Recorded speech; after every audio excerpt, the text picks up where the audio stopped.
Umaga, sa loob ng university. Makikita natin si Eferen na nagising dahil sa sinag ng araw na dumapo sa kanyang mga mata, at tila ba ito ay naalimpungatan. Bumalikwas siya bigla at bumangon sabay sigaw. Nakita naman siya ng nurse na nagbabantay sa kanya at binati siya nito. Naguguluhan naman si Eferen kaya't tinanong niya ang nurse na kung ano daw ang nangyari sa kagubatan. Sumagot naman ang nurse at sinabing, siguradong hindi daw niya naalala ang lahat. Kinuwento ng nurse na kagabi ay may halimaw na nagpakita sa Mountain of Darkness. At siya daw ay sumailalim sa kapangyarihan ng demonyo at mula doon ay nawalan daw ito ng malay. Makalipas ang ilang sandali ay natagpuan kanila at dinala dito sa klinik. Ang Mountain of Darkness ay isinara na dahil sa mga halimaw. Nagpasya na din ang Magic Tower na imbestigahan ang buong pangyayari noong panahon na iyon, dagdag din ng nurse na si Dekelayan daw ang nagligtas sa kanya sa kapahamakan. Nanlumo naman si Eferen nang marinig na si Dekelayan na naman ang parang naging bida sa nangyari. Nagulat naman siya nang makita niya ang orasan at tinanong nito ang nurse na kung araw na daw ba ngayon. Sumagot naman ang nurse at sinabing magta-36 na oras na daw siya mula nang dinala siya dito sa klinik, ibig sabihin ngayon ay Miyerkules. Gulat naman si Eferen at sinabing kung Miyerkules daw ngayon, tiyak ay late na daw siya. Pasiga na binanggit ni Eferen. Makalipas ang ilang sandali, sa loob ng classroom, makikita natin ang mga kaklase ni Eferen na gulat dahil sa biglang pagbukas ng kanilang pintuan. Makikita din natin si Eferen na grabe ang hingal sa kakahabol ng oras para lamang hindi mahuli sa klase at sinasabing mabuti na lang at umabot siya dito. Maririnig naman natin si Julia na sumisigaw ng Effie, banda rito, na may halong pagkaway pa. Paglapit ni Eferen ay agad naman kinamusta ito ni Julia at tinanong kung ayos lang daw ba siya. Dagdag pa ni Julia na dumalaw daw siya sa klinik kanina para makita siya pero tulog daw ito pagdating niya. Sumagot naman si Eferen na ayos lang daw siya. Dagdag naman niya na sobrang ayos daw ng kanyang kalagayan ngayon dahil sa haba ng kanyang tinulog.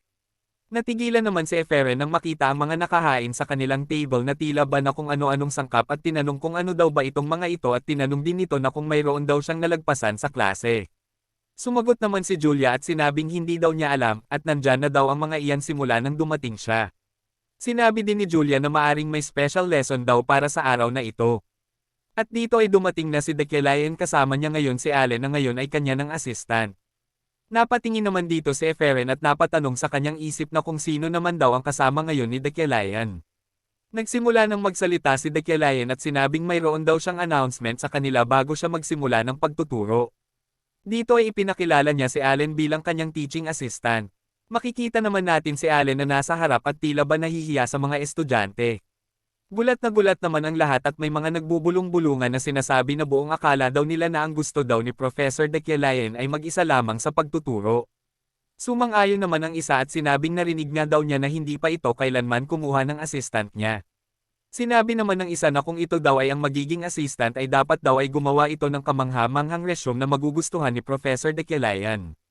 At walang paraan para magawa nila ang mga bagay na ito kay Professor. Tila naman natauhan dito si Eferen at naisip na may saysay naman pala ito. Iniisip na kaya rin siguro naging researcher ang kanyang ama noong 30 taong gulang na siya ay dahil hindi siya naging teacher assistant. Ngunit bakit biglang tumanggap si Dekelayan ng mage na hindi niya pa nakita noon pa man bilang assistant?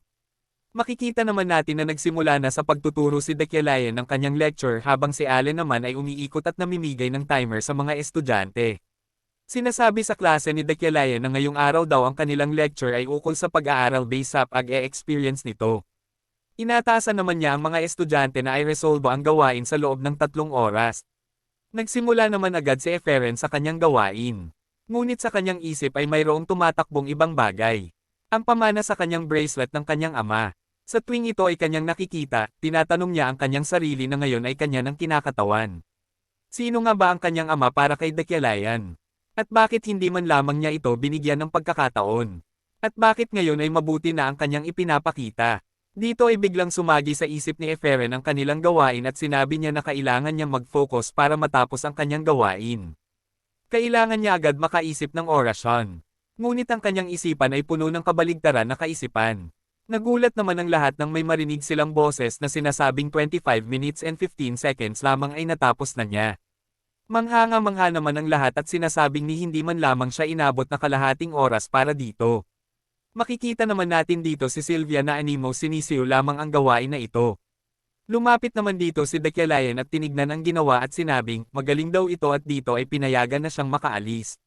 Masaya namang binalikan ng sulyap ni Sylvia ang kanyang natapos sabay tingin kay Eferen na tila ba ito'y nangangamuti na sa kanyang ginagawa.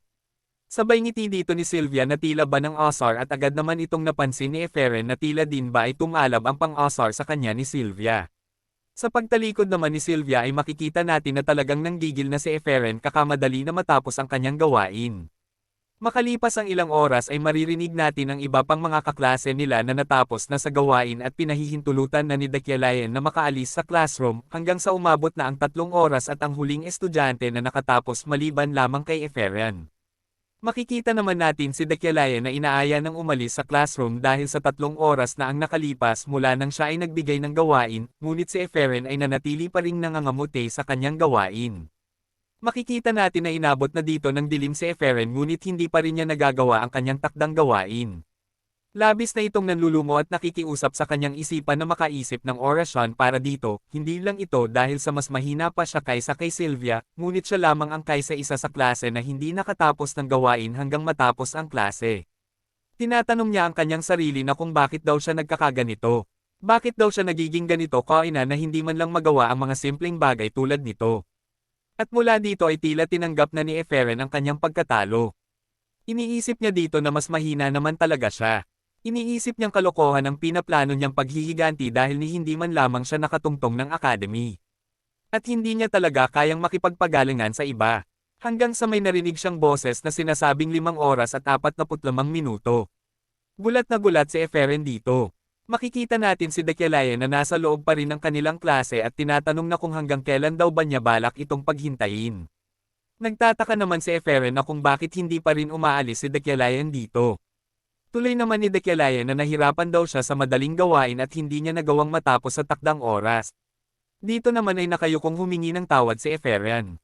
Sumagot naman si Dekialayan at sinabing kahit tinatawanan siya ng iba, at kahit na mas magaling ang iba, at kahit na ang taong kanyang kinamumuhian ay nasa kanyang harapan, dapat ay maging kalmado at maging madiskarte siya sa lahat ng oras.